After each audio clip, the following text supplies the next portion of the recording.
Good morning, good afternoon, good evening, wherever you are today. I'm Judy Thompson. I want to welcome you to today's I Saved That webinar about finding the key to the lock, our search for the right CVC lock solution. Now it's my pleasure to introduce our speaker today. You can read her bio right here, but I'm going to tell you a few other little facts about her. Christina Belza is a nurse practitioner out of Toronto, Canada. She is currently pursuing her PhD in clinical epidemiology, and with her focus being on the burden of care for caregivers of children with intestinal failure. Along with that, she loves to travel, but unfortunately has been curbed with that during this COVID-19 that we're all going through. And she's a big hockey fan, specifically the Toronto Maple Leafs that I'm told did not make it into the playoffs at this point. So without further ado, I'm going to turn it over to Christina. Thank you so much for being here. Great. Thank you so much for the introduction. Thank you again very much for the invitation to join you today. My presentation is going to be on finding the key to the lock, and it's going to be a bit about our search that my own program went on in terms of finding the right locking solution. In terms of disclosures, I do receive funding through the Canadian Institute of Health Research in the form of a doctoral grant, and I've also received product in kind from Sterile Care. So let's jump in. We've all seen the headlines. The introduction of antibiotics in 1936 revolutionized medicine as we know it. Conditions that would previously have meant certain death were treatable. However, that advancement in modern medicine is now leading to devastating consequences that, if not addressed, may contribute to significant mortality and increased healthcare expenditure. Not to mention the fact that once treatable diseases will once again claim lives. We need to do our part to prevent the most vulnerable populations from being affected. And what I hope to share with you today is the journey that my own program took on to find a locking solution for our patient population that would both avoid the use of antibiotics for locking, but to also decrease the need for using antibiotics related to the development of central line associated bloodstream infections. In terms of my objectives today, I hope to review with you the implications of CLABSIs, as well as some of the risks around superbugs and challenges that I'm sure we all face regarding the maintenance of central venous access devices, as well as an overview of the current locking solutions available, and then an overview of what we went through in our own program to evaluate the lock that we chose. In terms of who I am, you've already heard a brief introduction of myself, but I thought it would be important to put some things in context. So I am a pediatric nurse practitioner at the Hospital for Sick Children in Toronto, Canada. I've been a nurse for the last 16 years and 12 of those as a nurse practitioner. I've worked in a variety of areas, including bone marrow transplant, the emergency department, and for the past 12 years, I've been a part of the transplant center, specifically caring for children with intestinal failure on long-term parenteral nutrition. In all of these settings, I've been involved in managing patients with long-term central venous devices and have seen firsthand the implications that complications can have. And over several years, my interest in research grew significantly as I saw improved survival rates in my own population, thanks to innovative research that had been done. This interest has led me to pursuing my PhD in clinical epidemiology with a focus on the burden of care for caregivers.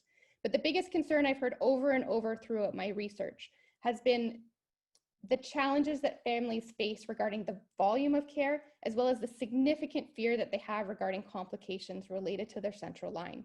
And I strongly believe that we as a community can have a significant impact on their outcomes and quality of life. In terms of my program, I am part of an intestinal rehabilitation program, and we have about 20 to 25 new referrals every year of children with intestinal failure. We've followed over 350 patients since our program's inception, and many of them have graduated after achieving enteral autonomy. Actively on parenteral nutrition at any one time, we often have between 50 and 60 patients at home, many of whom will be dependent for years, if not lifelong. So given that my patient population is intestinal failure, all of our patients begin with a central venous access device, and many require them for years. And we're always faced with multiple choices regarding our line, a tunneled versus a non-tunneled, the choice between a PICC line, a central venous catheter, or a portacath. Is it a silicone or a polyurethane? And this doesn't even begin to capture some of the specialty catheters that may be impregnated with antibiotics or other solutions. The complications and challenges are often the same regardless of the patient's underlying diagnosis and can include infections such as infections at the entry site, colonization of the catheter, as well as central line associated bloodstream infections. Another common complication is blockages and occlusions, and these can be related to mechanical occlusions, thrombosis, precipitation of medications or infusion solutions. And another major challenge that we face in our program is thrombosis of patients' major vascular sites, as well as breakage of catheters, and in particular, silicone.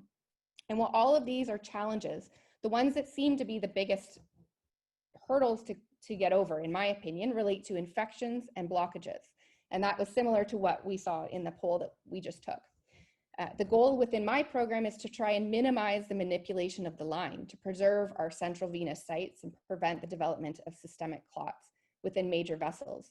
And if you don't need to replace a line for an infection or a blockage, you're able to mitigate some of those risks related to the development of thrombosis. I won't focus on my own population for long, but I think that there are a lot of similarities across all patient populations in regards to the ramifications of CLABSIs on our patients. Within the intestinal failure program, there have been extensive observational studies done to understand the impact of intestinal failure from a variety of aspects.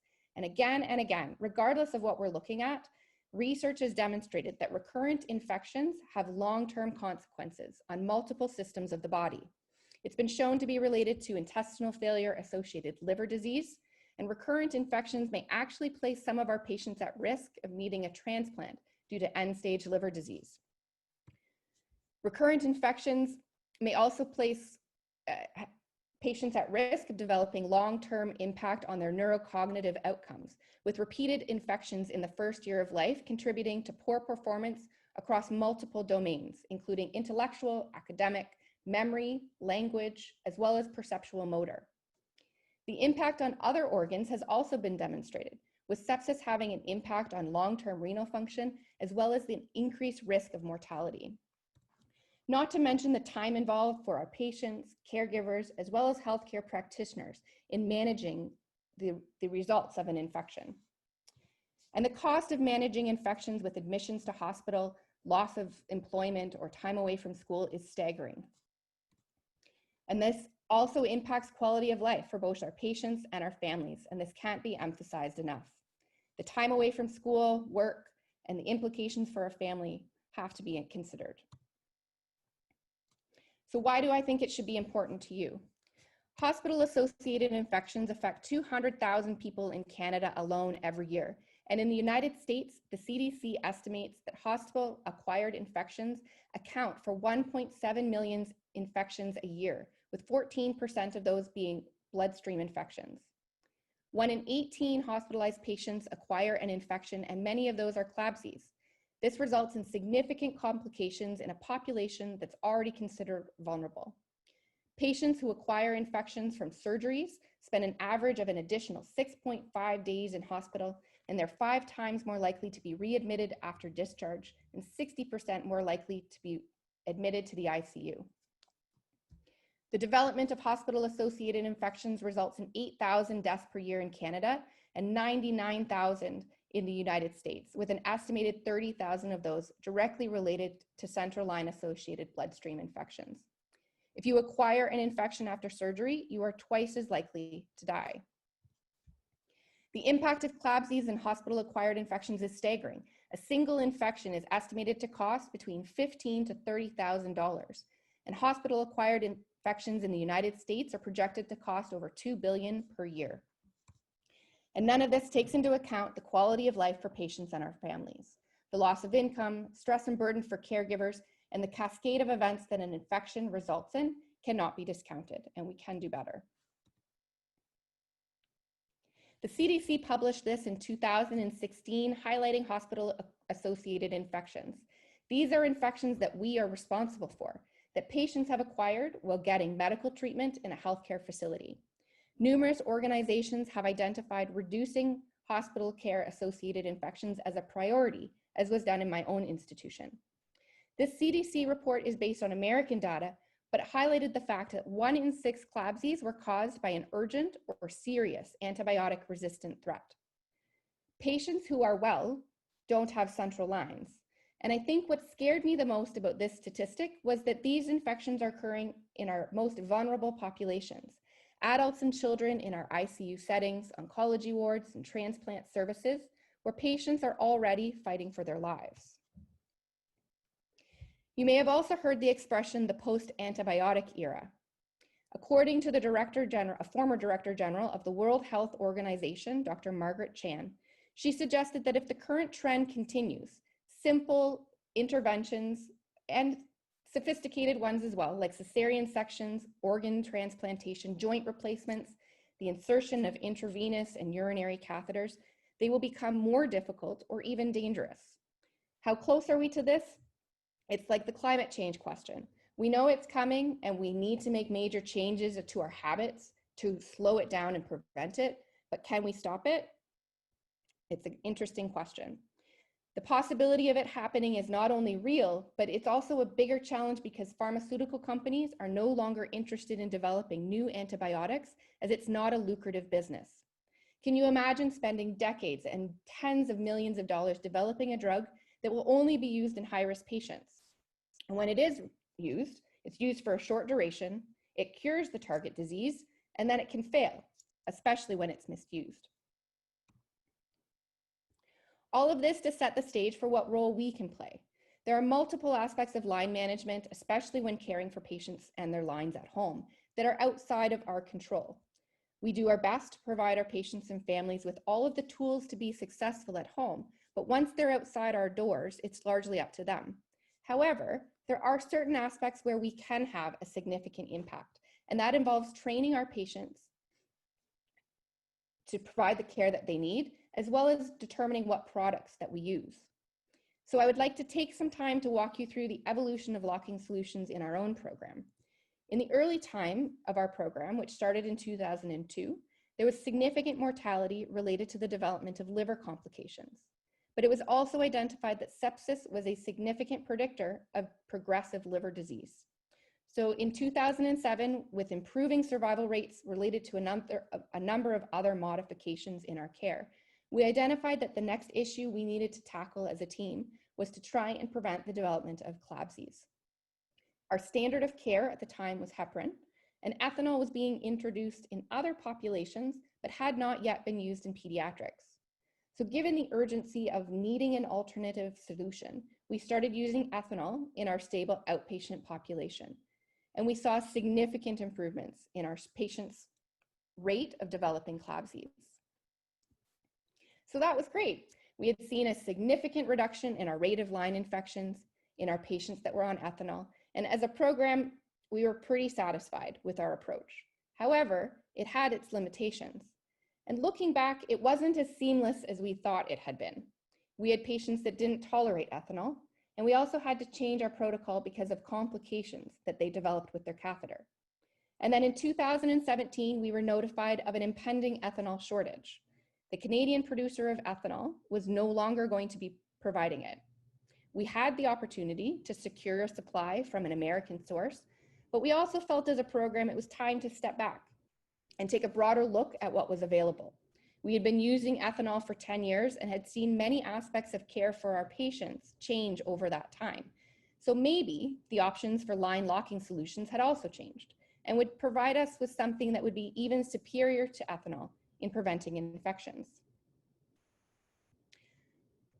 We first decided to figure out what we were trying to treat. What was our priority? We felt like we were seeing kids present more and more often with occlusions and sluggish lines, and felt that this was an important area to address. We also knew that preventing CLABSIs had to be a priority for all of the reasons that I previously discussed. As we did our research, we realized that these weren't individual processes, that they were interrelated, that by preventing occlusions, you could also have an impact on bacterial colonization, as well as the formation of biofilm. And we felt we needed to look for a product or a locking solution that could provide us with all of those aspects. Occlusions are a common complication and can lead to the inability to provide the medical therapy required due to the loss of patency, needing to replace a device. They cause unpredictable emergency visits and unscheduled visits to the hospital. Occlusions of the line are often complicated and multifactorial, and understanding the etiology of the occlusion is important to ensure that you're effectively managing your issues. Etiologies can include mechanical issues such as pinch-off syndrome, precipitation of solutions that are often managed by ensuring appropriate combinations of constituents in parenteral nutrition, and ensuring separation of incompatible medications. And lastly, thrombotic occlusions can be related to the development of a fibrin sheath or an intraluminal clot. The inability to resolve the issue related to an occlusion places our patients at risk of losing their line. As the majority of our occlusions are related to clots or fibrin sheath, it's important to understand the coagulation cascade and if or how a locking solution can inhibit it. Lock solutions with an anticoagulant capability will stop the coagulation process at the time where it's converted from prothrombin to thrombin. If the lock solution does not have an anticoagulant property, the cascade continues and can cause clots or fibrin buildup inside the lumen. And then in order to remove the buildup of fibrin, we need to use a thrombolytic, such as alteplase, to break it down. The challenge in this is that alteplase is not effective against a biofilm. So if the fibrin sheath is underneath a biofilm layer, alteplase will not be effective. You'll have to entertain my pictures here, but having had my children home for the past 6 months, we've watched and read a lot of Captain Underpants. So I couldn't help myself when it came to talking about the development of fibrin sheaths and biofilms. With my patients and caregivers, I've often described the medications and tricks that we use to prevent the development of fibrin sheath or biofilms and compared it to the punishing plungerina. We often talk about this episode of Captain Underpants when I try and describe what's happening on the inside of their line and why we need to manage it to prevent long-term complications. Microorganisms exist primarily by attaching to and growing on living and inanimate surfaces, and these surfaces can take on a variety of forms. I know you had an excellent talk earlier in the summer by Dr. Burrows on biofilms, and I am definitely not the expert, but thought it would be important to recap. Microorganisms exist primarily by attaching to and growing on surfaces. These can include your teeth, heart valves, your ears, and of course, indwelling medical devices. The challenge is how to manage them. Some are easier to deal with, such as brushing your teeth and going to the dentist to manage the biofilm that you feel every morning and night on your teeth. But that becomes significantly harder when you talk about a biofilm in the context of a central line. The formation begins with an irreversible attachment of the planktonic cells, which are here in the green, and is followed by adhesion to a surface, which for the purposes of our talk today, this yellow line is the inside lining of a central line. The bacteria then form a monolayer and irreversibly attach by producing an extracellular matrix. That then leads to the development of a microcolony, where there's multiple layers that are built on top of each other. And during the later stages, as the biofilm matures, it takes on this characteristic mushroom-shaped structure due to the polysaccharide content. And then finally, it starts to detach and let little pieces of the biofilm move on to develop their own colonies. So this is where we were in 2017. Our current practice had been heparin and ethanol with the use of alteplase when needed, and we needed to determine what our next step was and what the options were. So when we looked in the literature, the options were citrate, a tetrasodium EDTA, and teralidine. And we needed to do quite a bit of background work to determine what the right approach for our patients was going to be. Okay, so we took a step back and really explored what the options currently were. And everything that we do in medicine really comes down to balancing the risks and benefits and then making a decision to determine what the safest option is while providing the benefits that you need. I actually didn't even really want to talk about heparin because I'm not a big heparin fan, but I thought it was still important to address some of what it does and some of the benefits and risks associated with it. So traditionally, heparin for many centers is first-line therapy. I also saw from the poll that many people use saline. The mechanism of action involves antithrombin-dependent mechanisms that involve the inactivation of thrombin and the activation of factor X. It was first discovered in 1916, and it is on the World Health Organization's list of essential medications. And while it is an incredibly valuable medication in the setting of heart attacks and unstable angina, its role in the management of central lines remains challenging. And while often the first-line therapy for many, it doesn't offer the benefits of, or the requirements that you need in a locking solution to prevent complications. In terms of its benefit, there's no doubt it is a powerful anticoagulant that is used in a variety of settings across medicine. In terms of its risks, it doesn't have an effect on the biofilm. So not only do the chemical properties have no effect on preventing or eradicating of biofilm, it's important to note that there actually have been a few studies that have suggested that heparin may induce biofilm formation in the presence of Staph aureus, with higher concentrations of heparin resulting in accelerated biofilm growth. Also related to the inability to prevent and eradicate the biofilm, heparin doesn't have any antimicrobial properties. It also doesn't lyse intraluminal clots, so while it prevents the progression of an obstruction by inhibiting further clot formation and activation of natural clot lysis, it doesn't prevent clots or a fibrin sheath that is already there. It also has a short half-life of 60 to 90 minutes. So there's no evidence in terms of the persistence of its efficacy inside catheters for longer periods of time. In terms of the side effects, when used in higher concentrations, there are concerns about association to drug hypersensitivity, drug incompatibilities, and the risk of heparin-induced thrombocytopenia, especially in dialysis and cancer patients. There have also been reports of contamination, and episodes of central line-associated bloodstream infections have been reported due to contamination of the heparin solution when it has not been properly manipulated. And in terms of the catheter malfunction,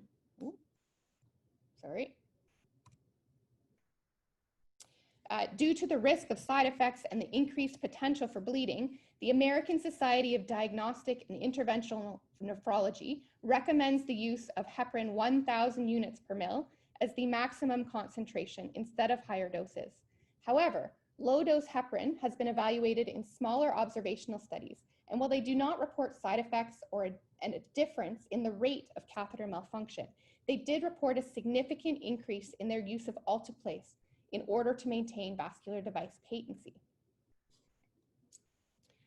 Citrate was another option that we looked at, and it has been reported in a variety of populations, most commonly in dialysis. Citrate is often used in combination with other agents such as ethanol or teralidine, and it is thought to have anticoagulant activity and reduction of the biofilm.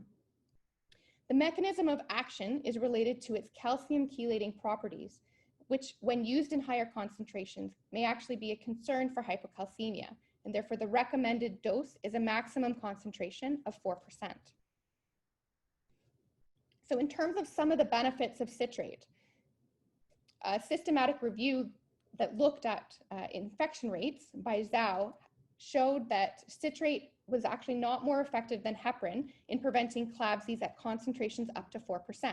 But there have been other studies, one in particular by Weimer, that showed antimicrobial effects when used at a percentage of 30%. Catheter infection rates were 1.1 per 1,000 days in the citrate group compared to 4.1 in the heparin group. They found that there was a risk reduction of 87% for those that had tunneled catheters and 64% for those that had untunneled catheters. They also noted that fewer patients died related to bloodstream infections in the citrate group compared to the heparin group, with 0 compared to 5. There were no differences that they reported in terms of the flow or thrombosis, and no serious adverse events were encountered. Another study by Dumashin showed a reduction of infections in a pediatric group of patients with hematological conditions when using teralidine mixed with citrate compared to heparin. But they noted that it may only be effective if it's used from the time of insertion, which I believe speaks to the element related to its ability to eradicate biofilm. They also reported 20% of their citrate group mixed with teralidine reported side effects. In terms of its antithrombotic effect, there are a variety of concentrations that have been evaluated, with higher concentrations yielding better results. But most studies support the use of 4% due to the risk that we talked about related to calcium that can lead to peripheral paresthesia, metallic taste, as well as arrhythmias. The FDA also has recommended against high concentrations of citrate, recommending the maximum concentration of 4. There's also some ability to prevent the development of new biofilm, as long as the concentration is above 0.5%. The other benefit is around the lower risk of bleeding. So the Gavasalt guidelines that were published in 2014 highlighted the importance of preventing catheter occlusions, and a meta-analysis by Zhao in 2014 reported a lower bleeding risk compared to heparin locks when maintaining similar effects of catheter patency. Major bleeding episodes were significantly lower in the citrate group. In terms of some of the cons, biofilm stimulation in lower concentrations. A study in 2008 by Shanks demonstrated that in low concentrations, the biofilm was actually stimulated, which again gets to the need to be greater than 0.5. In terms of the no breakdown of biofilm in regular concentrations, that also speaks to the need of a specific concentration for it to be effective. It also is known as a chelating agent in higher concentrations. The higher concentration citrate is a potent chelating agent, which is why there's that recommendation for a maximum of 4%. There's also in vivo studies that have questioned the antimicrobial effect on certain organisms. This was related to an in vivo study that looked at spillage of catheter locking solutions using high concentration citrate at 46.7%. And they reported a significantly reduced antimicrobial effect on E. coli as well as Staph aureus. Teralidine was another agent that we looked at in terms of a non-antibiotic locking solution. It's an antimicrobial that's just derived from the amino acid taurine. Teralidine acts by eliciting a chemical reaction that takes place during the metabolism of teralidine that causes a reaction in the polysaccharide and lipopolysaccharide components in the bacterial cell wall. It can also be used alone or in combination with other agents such as citrate. In terms of some of the benefits compared to our risks, we'll start on the benefit side. Several observational as well as randomized controlled trials have demonstrated teralidine's efficacy in preventing CLABSIs. A randomized controlled trial by Tribler in 2017 looked at comparing teralidine that was mixed with citrate and heparin to heparin alone. And they found that there were no treated infections in the teralidine group compared to their heparin group. A second study by Wooters in 2018 randomized 105 patients to teralidine compared to normal saline. And they found that their infection rates in their teralidine group were 0.3 per 1,000 catheter days compared to 1.4 in their saline group. And there were no reported differences in the rates of line occlusions. Another benefit of teralidine is around the prevention of developing new biofilm. Because of teralidine's minimum inhibitory concentration and minimum bactericidal concentration, it can prevent the development of biofilm with improving ability to prevent infection in increasing concentrations. Another benefit to teralidine is that because it's not an antibiotic, there's no known resistance. In terms of some of the risks, there's no effect on established biofilms. A study in 2012 by Handrup evaluated teralidine to heparin in children who had central venous catheters for cancer therapy. And while they reported a decreased rate of CLABSIs overall, when they actually looked at the biofilm formation inside the catheters after they were removed, compared between their two groups of teralidine and heparin, they actually found that the biofilm was still present in 23 out of 26 catheters in the teralidine group and 21 out of 22 in the heparin group. Another risk is related to the lack of antithrombotic effects. Teralidine does not have anticoagulant properties. And while it's a small study, Kleck et al. In 2014 did an open label randomized control trial of 30 patients, and looked at different concentrations of Teralidine compared to saline, and did find a catheter occlusion in the 2% Teralidine group. This was a small sample size, so again, it's difficult to make a definitive conclusion, but something that I think is important to monitor. Teralidine in combination with heparin twice a week and weekly use of Teralidine and urokinase was studied in hemodialysis patients and has been shown to decrease the use of alteplase and catheter dysfunction.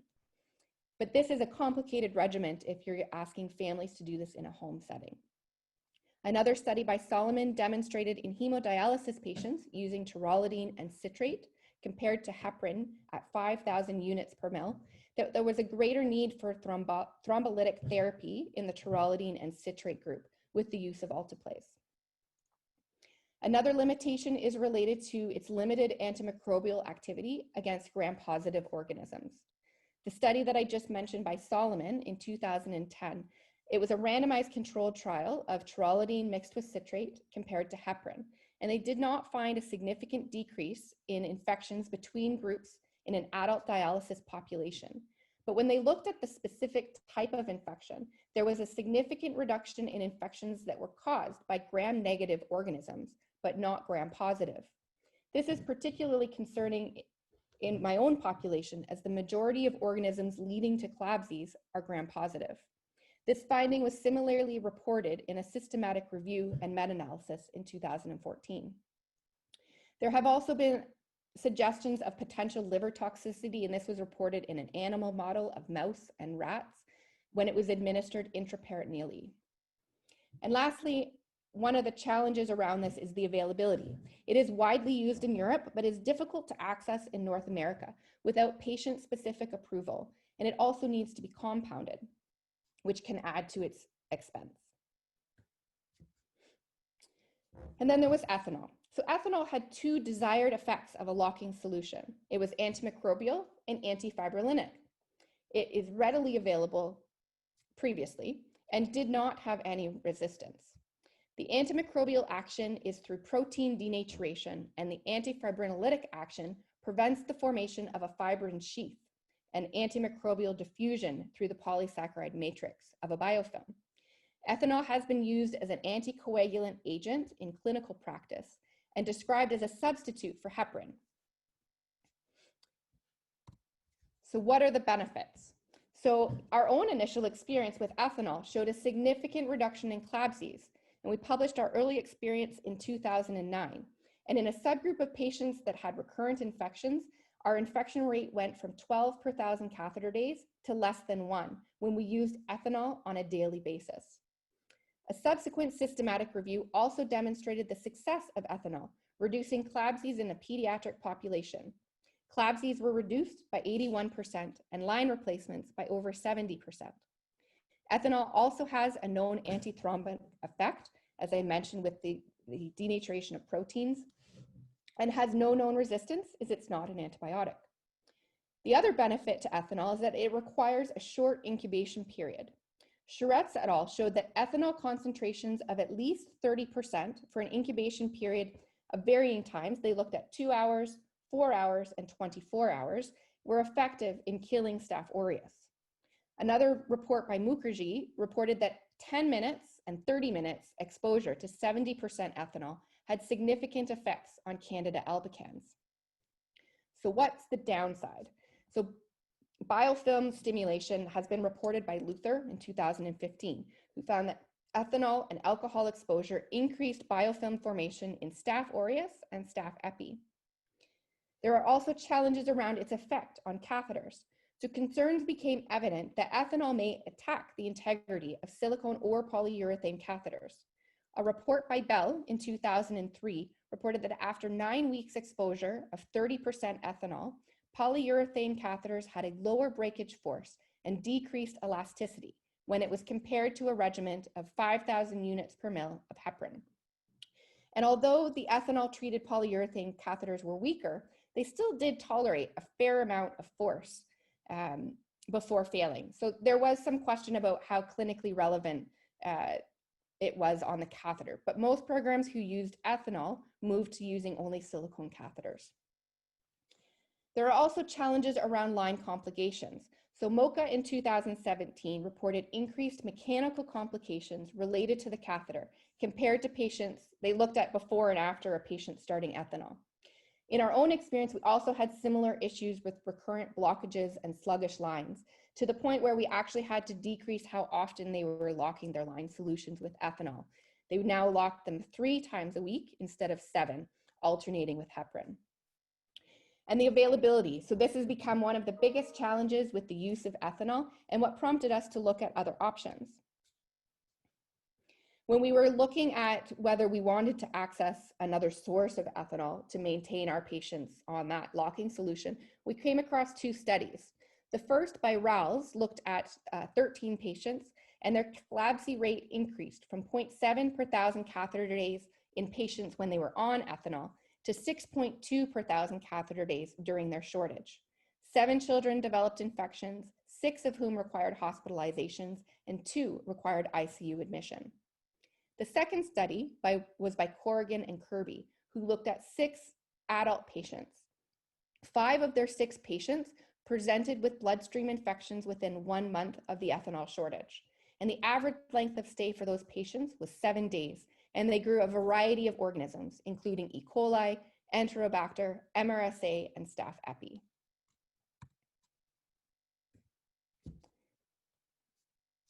The next locking solution that we looked at in our search was 4% Tetrasodium, Ethyl, and Diamine tetraacetic acid. From now, that's the last time I'm saying the full form. From now on, it'll be Tetrasodium EDTA. Had to practice that. In terms of its mechanism of action, it's multifactorial.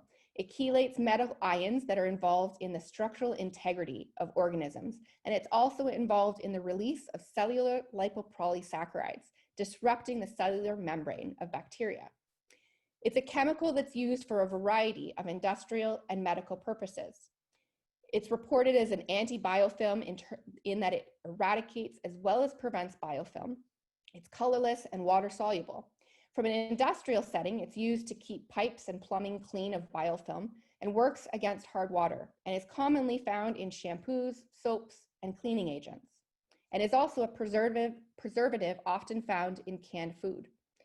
From a medical perspective, it is used as an anticoagulant in the lavender top tubes that are used for blood sampling. And it's also used as chelation therapy for heavy metals, particularly lead and aluminum toxicity.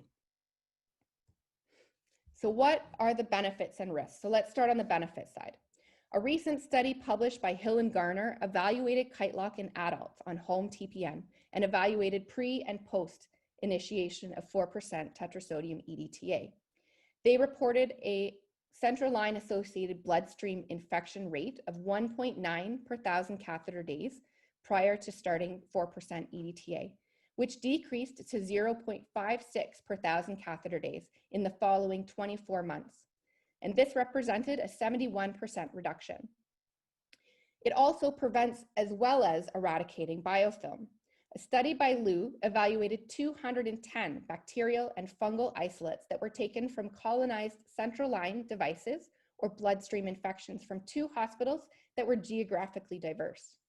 20 isolates that represented 12 common biofilm forming species were exposed to 4% tetrasodium EDTA and demonstrated that it was effective in eradicating surface attached biofilms in each species. It was effective in gram-positive, gram-negative, as well as fungal species. The other benefit is to tetrasodium EDTA is that it does not have any known resistance. It's not an antibiotic.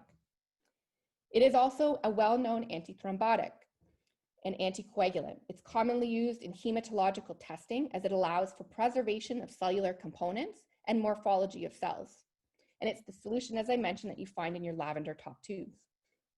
In the previously mentioned study by Hill and Garner, they also looked at their occlusion rates and reported 11 occlusions in their 20 patients in the 12 months prior to starting 4% tetrasodium EDTA and reduced that to 0 in the following 2 years.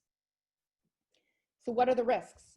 So tetrasodium EDTA is a chelating agent when used in high doses. And we'll touch on this a little bit later when I talk about some of the safety margins. The availability was also a challenge. At the time when we started using tetrasodium EDTA, it was not approved for use in children. This is unfortunately the reality with many medications and devices that we use in pediatrics. Currently, it has now been approved for adults and children in Canada, Europe, as well as Australia. So when we looked at our wish list of things that we wanted in a locking solution, we wanted an anticoagulant, an antimicrobial, something that prevented as well as eliminated biofilm and was not an antibiotic. So on paper, 4% tetrasodium EDTA met all of the expectations of what we wanted in a locking solution. We also looked at some of those Canadian clinical isolates that I mentioned, and this is from the study by Lou. There are several isolates that they've included in their paper, but I pulled out a few that were most relevant to myself, including MRSA biofilms, Pseudomonas, as well as Staph epi. And the EDTA time to kill was 3 to 6 hours, and that included MRSA. We also looked at the safety profile of 4% tetrasodium EDTA.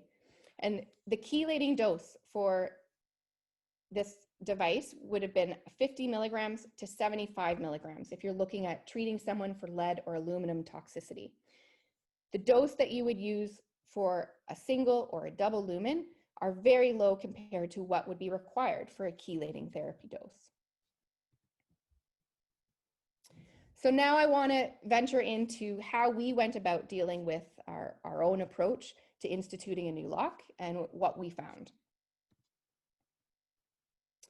Again, these were our wish list of what we wanted out of a locking solution. And when we put it all on paper and compared everything to each other, this made our choice fairly easy in terms of starting our journey with 4% tetrasodium EDTA. In terms of the safety margins, we explored a little bit further before we started. The smallest child that we started on was a 5-kilo child, and this is typically about the weight that they would be at discharge from hospital.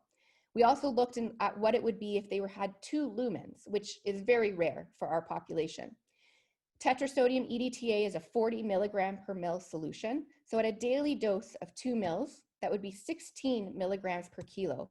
So if I plotted them on my chart here, that would put them right here, which is still significantly below what would be required for a chelating dose. We also looked at a 5-kilo child with a port, which is exceedingly rare, but the reason we chose to look at the port is because of the volume. A vial of tetrasodium EDTA comes as 3 mils. And the concern was what happens if a family draws up that entire volume, 3 mils from the vial, and gave the whole thing? Would there be a concern? So at 3 mils, that would give them 24 milligrams per kilo and put them here on our chart, which still had a significant safety margin, and we were comfortable starting this in our home patients. We started it as outpatients in patients that had a history of infections or had recurrent occlusions of their catheter. They had to have a weight of greater than 5 kilos.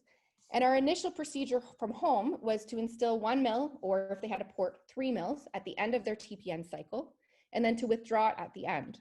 We eventually moved to a flushing procedure at the end of their dwell time, and I'll explain that a little bit later. In terms of how we evaluated, starting 4% tetrasodium EDTA was time 0. We compared patients in the 12 months prior to starting compared to the 12 months after. And what we looked at evaluating was the rate of infection, how frequently we were using alteplase, and any differences in terms of line exchange. And we did that using a Wilcoxon matched pairs sign rank test and looked at medians and frequencies, with an alpha value of less than 0.05 being statistically significant.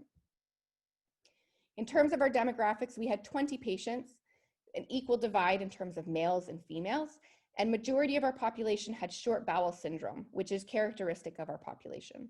It's also important to note that these were patients that did not have new lines. They had been on TPN for an average of over 2,000 days. So these were many of our patients that had had long-term central venous devices. So the first thing we were interested in looking at was our rate of bloodstream infections. So when we looked at our entire cohort of patients, we had a median rate of 2.7 per 1,000 days in the group prior to starting tetrasodium EDTA. And then we compared it to the 12 months after starting 4% tetrasodium EDTA. That dropped to 0, which was a p-value of 0.02. We also thought it would be important to look at our patients who had been on ethanol prior to starting 4% tetrasodium EDTA. We actually were looking for something that was equivalent because we actually were fairly happy with how ethanol had been performing, and we didn't expect to see any differences. So we were surprised when we actually found that there was a significant difference in even that subgroup of patients.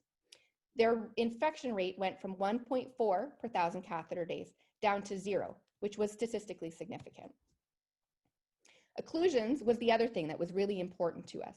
And we found that we were able to reduce our use of alteplase from 5.5 per 1,000 catheter days prior to starting 4% tetrasodium EDTA down to 2.7 per 1,000 catheter days. And that was significant as well. The other thing we wanted to address was our safety concerns. Obviously, our patients are dependent on parenteral nutrition, and their calcium balance is incredibly important for long-term growth and prevention of metabolic bone disease. So we looked initially as a program, we had them withdrawing the solution at the end of the cycle time, but this caused significant anxiety for many of our patients as this hadn't been their typical practice. So prior to clinic appointments, 2 weeks before they were due in clinic for blood work, we had them start flushing the locking solution in and monitored their calcium levels. And we've continued to monitor them every 3 to 4 months with routine blood work and have not seen any changes in their calcium requirements. Families were also concerned about the potential for anemia if they were withdrawing the solution every day. And we did not see, in the period of time where we were withdrawing the solution, we didn't see any changes reflected by their hemoglobin level or iron status. And anytime we institute a new therapy, we want to ensure its effectiveness before we roll out to a broader group. And that was part of what we did in terms of looking at our rates of infection as well as our occlusion rates. And we were satisfied that we were providing our patients with a safe as well as an effective therapy. It's also important to look at the economics. So this paper is hot off the presses, and I encourage you to go and read it, from the Journal of Vascular Access by Hill and Garner. And they nicely demonstrated the potential cost reduction when they were able to reduce the rates of infection as well as their need for alteplase and replacements of lines. They demonstrated that when they moved from a variety of locking solutions that included saline, heparin, and teralidine to 4% tetrasodium EDTA, they had a significant cost savings over the first 2 years. This is in 20 patients, and they saw a savings of over $170,000 in the first year, which was over $300,000 by the second year. So in terms of where we go from here, we continue to use it in our outpatient population. We also now stock it as a part of our hospital formulary for use on inpatients, and we will be rolling it out in a small study within our ICU setting, which is a very different demographic to evaluate its effectiveness in that setting. We always need to continue to monitor and evaluate going forward, and there's opportunities to look at other patient populations. Within my own facility, while our dialysis patients have a very low rate of infections, they are very high users of alteplase. So there's some discussion if this would be something that could fit into caring for these patients. And I think there's also opportunities to further look at the cost versus benefit. So in conclusion, I strongly believe that the majority of CLABSIs are preventable episodes. I don't think I need to convince anybody on the significant impact that CLABSIs can have both on our patients and our healthcare systems. We see them time and time again coming in through the emergency department, very sick and unwell. And I strongly believe that we can prevent many of these infections. Tetrasodium EDTA has shown early promise in our intestinal failure population for both preventing CLABSIs as well as decreasing our dependence on alteplase for line occlusions. And to date, we have not had any safety concerns. So with that, I will hopefully leave you with my, now it doesn't want to move forward, but at least it's the last slide. Of course. Go figure. Go figure. Oh. How long have you been using EDTA on your patients?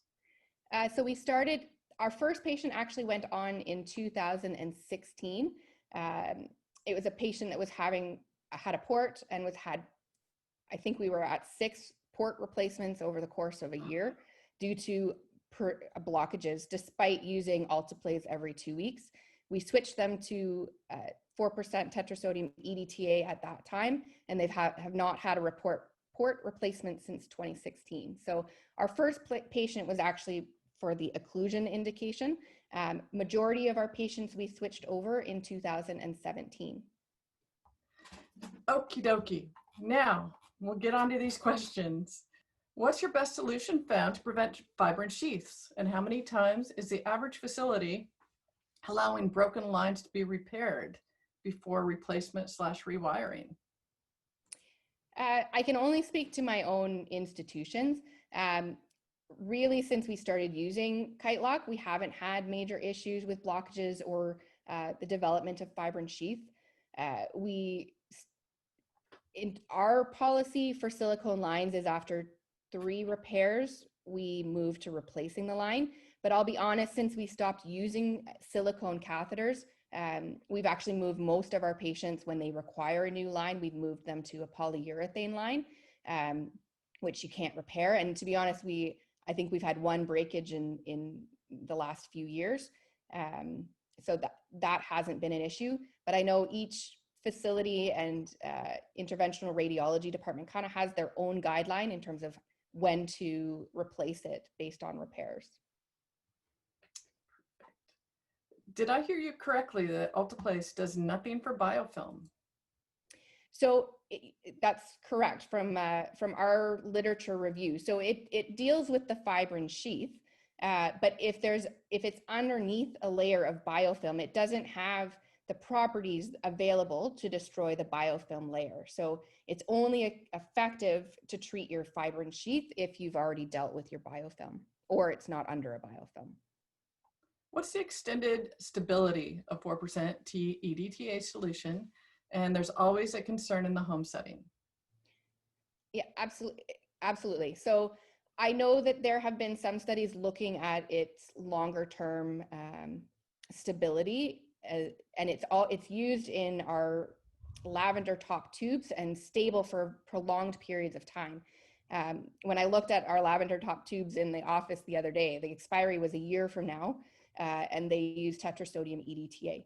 In terms of its inside a line, we change it daily. So that would probably be a question I would direct to sterile care in terms of how long you could leave it within the catheter. How did you determine the volumes for locking? I see that. So these were institutional volumes that we've used based on measurements that they've taken through interventional radiology. So our standard locking is 1 mil for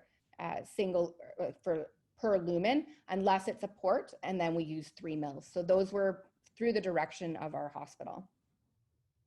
After the initial trial of flushing, hi Tricia, by the way, of EDTA through, did you continue to do this, and did you continue to monitor the safety of this? Yeah, so it created a fair bit of anxiety among our families because our practice had always been to flush it. Even with ethanol, we flushed that into the catheter. So it was a new practice for many of our families to withdraw at the end. We did continue to flush it in our patients, and as they're on long-term TPN, they are continuing to get blood work every 3 to 4 months, and we haven't had any concerns around calcium. Is it provided in a pre-filled syringe? It is not. It comes in like a plastic vial that the top screws off, and you screw a syringe onto the vial directly and withdraw, so you don't need needles necessarily to draw it up. But it does not come in a pre-filled syringe. How common is the use of EDTA in Canada? So it's becoming wider spread. So within the home TPN programs that I work with closely, it's being used in several of the centers. In particular, McMaster, their home TPN programs using it, our own. Some of our patients in programs in Alberta are using it. I don't know the specific number across Canada. I do know that many of the home TPN programs are using it, and it is also being used in adults in home TPN. Do you know the cost per dose? $550 was the cost that was quoted in the paper that I mentioned by Hill and Garner. So the cost per dose of a vial would be $550. Is it compatible with both silicone and polyurethane catheters? Yes. So that was part of our programs. You know, we were having issues with line breakages, and we wanted to move towards polyurethane catheters and had been very hesitant to do it before because we were using ethanol and we're concerned about any potential effect on polyurethane catheters. So as a program, we've actually moved to our first line, our first choice is a polyurethane catheter, and we have used it in both catheters with no concerns. Is there any risk to infusing it into the patient? So we haven't had any concerns. I mean, we even looked at safety margin. If a family were, with a single lumen were to draw up the entire vial and give 3 mils instead of 1 mils, it was still well below the chelating dose. And we haven't seen any changes in terms of our calcium levels or hemoglobin levels, even in those that we're withdrawing. So we haven't had any concerns with flushing it in. Why did you move away from silicone devices? So as a program, it's a pediatric program. Toddlers are notorious for breaking lines and pulling catheters. So we had several children that we actually had to tunnel it out their back because they were breaking their catheters just from pulling on it. And we knew polyurethane tended to be harder to break. So we moved, unrelated to our locking devices, when we stopped using ethanol and it wasn't a concern from a catheter integrity perspective, we moved to polyurethane in the hopes that we would reduce admissions related to line breaks. What polyurethane catheter are you using, and is it cuffed? We are using a MedComp catheter. I had to think for a second. I could tell. So MedComp, and it is cuffed. Yeah, so it's not a compounded product. You literally pull it out of the little vial and you're good to go. Do you have patients who have already had long-term catheters in place and then started with kite lock? If so, did they have the same success rates? Yeah, so I would say the majority of patients in that study, out of the 20 patients that we followed, they were all, I think one patient had been admitted for an infection and had a new line inserted during that admission and then went home and started on kite lock, but all of our other patients had long-term catheters. We try and not change them unless absolutely necessary. And so 19 out of the 20 patients had already in place catheters for prolonged periods of time. How do you treat biofilm versus fibrin sheaths? So the kite lock is what we've used to treat our biofilms. Other locking solutions don't provide the same ability. They can prevent the development of new biofilm, but they don't eradicate a biofilm that's already established. Fibrin sheaths, again, we've had less issues with blockages, so I believe that kite lock can also have an effect on that. And when we do have an issue with a sluggish line or an occlusion, we use Alteplase. How do they lock the port? How do they lock the port? So they inject, for us, the volume is 3 mils. They inject it into the port, and then they can either leave the needle. For our patients that have ports, we often don't take out the needle because they're reaccessing it that night for TPN, depending on how many days a week they're on, but you would have the option then of taking the needle out. The 4% EDTA as a chelator, does it result in any numbness or metallic taste for those patients? I haven't had any reports of numbness. We do have patients that report a metallic taste, but we've always had patients that have reported it even with the saline flush. So I'm not sure that I've ever made a connection that it was directly related to kite lock, because we have our patients flush with saline before administration of kite lock. So they lock off, or they stop their TPN, they give a 10 mil flush, and then they lock with kite lock. And then the same when they're hooking up, they flush with saline and then hook up to their TPN. So we've always had patients that say they can taste the saline. I wouldn't say that that's been any different. Thank you. So currently using Teralidine, Citrate, and typically it needs to dwell for 6 to 8 hours for effectiveness. This dwell is sometimes difficult for parenteral nutrition dependent patients. What's the shortest dwell you have used and found it effective? We've had patients, I mean, ideally when we're sending a patient home, we want them to be locked for a minimum of 6 hours. Again, that's not always possible in patients who are dependent on the fluid component. So we have locked as short as 4 hours. In discussions, there's often that cumulative effect over time. So I would argue that even a few hours, if possible, every day will have, that cumulative effect of preventing the development of biofilm. But for our population, we've used it, the shortest is 3 or 4 hours with a goal of 6, if possible. Thank you. Clarification question. Was that $5.50 or $550? $5.50. That would be a really pricey lock, wouldn't it? My manager might have had some issues, but no, sorry, $5. Would.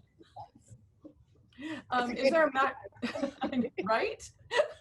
Yeah, gosh. The medication's only $30 a week, but your locking is going to be $3,000. Is there a max dose in a 24-hour period? I haven't actually looked at that. For our patients, we've only done it once a day. Within our own hospital, we've said we would use it a maximum of once a day, more because it's being used across multiple settings, and we put the cutoff of 5 kilos, and we want to stay well below that chelating dose. And for our patients, they're not re-accessing their line multiple times a day. So we only do it once a day in our home patients. I don't know why it couldn't be used multiple times, but again, I would direct you to sterile care, as I don't have any experience with that. Very good. Couple congratulations on an excellent presentation. Appreciate you guys in Australia tuning in as well. I know it's quite early for you. Hope you're having a nice coffee.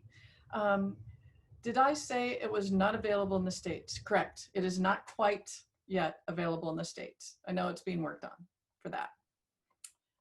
We've recently moved to MedComp lines and have been experiencing backing up of blood into the MedComp lines.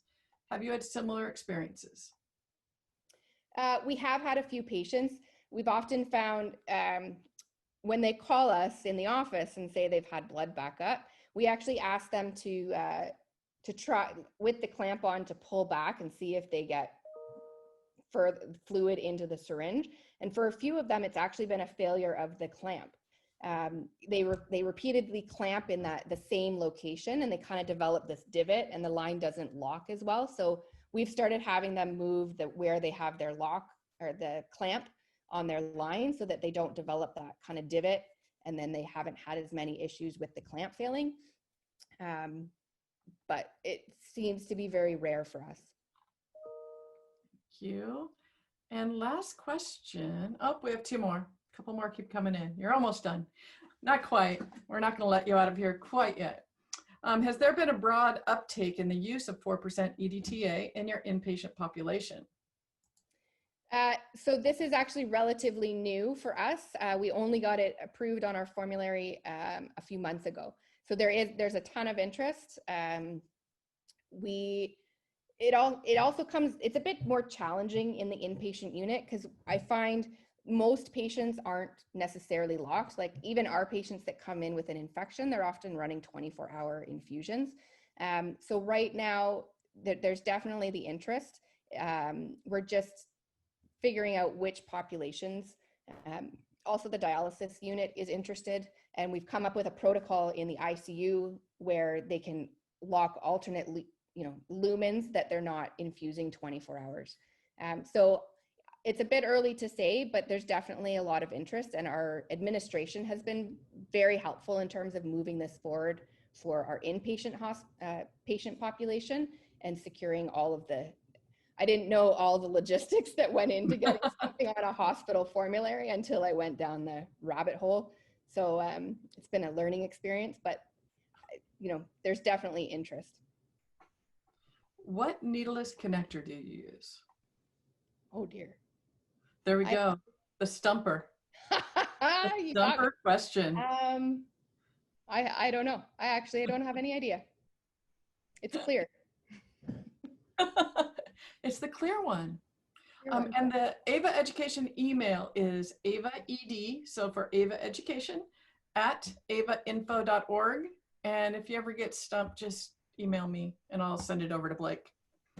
But that is the questions we have for now that pertain to your presentation. This has been such a good presentation. And I can't thank you enough for sharing your expertise, and come back more often.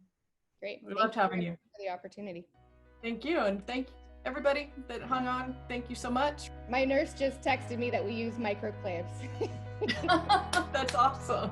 Thank you, Karina. You didn't get stumped. You answered them all. That's No, I perfect. got it. You did it. Well, thanks everybody. Stay safe. Talk to you soon. Bye now.